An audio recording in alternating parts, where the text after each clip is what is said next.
မင်္ဂလာပါ password modulation ဟိုနည်းနည်းလေးရှင်းပြခြင်းလို့နော်ပုံလေးတွေ့လို့ပါပုံလေးတွေ့လို့စောက်ထဲရဟာလေးတွေ့ပြီးတော့ကျွန်တော်ရှင်းပြဒါကဟိုဘာပေါ့ဗျ AC waveform ပေါ့နော်50 Hz ဆိုရင်နော် sine wave ပေါ့နော်ဒါ sampling sawtooth line နော်အဲ့နှစ်ခုကိုရောလိုက်တာရောပြီးတော့ password modulation လုပ်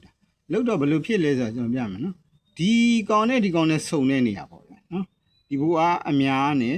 စုံတဲ့နေရာမှာဒီကောင်ကဒီမှာ off ဖြစ်တယ်နောက်တစ်ခါဒီနေရာစုံရင် on ဖြစ်တယ်ဒီကောင်ကအဆင်းဘက်ကမလို့ off ဖြစ်တယ်နော်ဒီကောင်ကအတက်ဘက်မှာဆိုရင် on ဖြစ်တယ်နော်ဒါအဆင်းဘက်ဆိုရင်အဆင်းဘက်ဒီလိုစုံရင်ဒါက off ဖြစ်တယ်နော်အဲ့လိုလုပ်တာဒီ on off ဖြစ်တဲ့ဟာက transient ရဲ့နေရာလေးတွေဒါလေးတွေကဒီမှာနော်ဒီ point လေးတွေ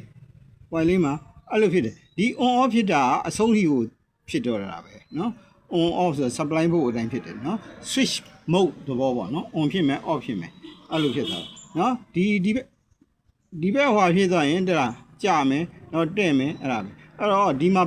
password ကလေးတွေမပြောင်းဘူးလားနော်ဒီကောင်နဲ့တူပြီးပြောင်းတယ်နော်ဒီကောင်အမြင့်ဆုံးရောက်ရင်နော်ဟုတ်လားဒီလိုဓာကြီးဖြက်ကကျဲနေမှာပေါ့နော်အဲ့မျိုးဟို on တိုင်းကျဲသွားတယ်ဟာဒီလိုဖြစ်သွားတော့အနှိမ့်ဖြစ်သွားတဲ့ခါကျဒီ on တိုင်းလေးကနည်းသွားနော်password modulation password modulation လေးကိုပုံလေးနဲ့ပြချင်တာနော်ဒီ sawtooth က sampling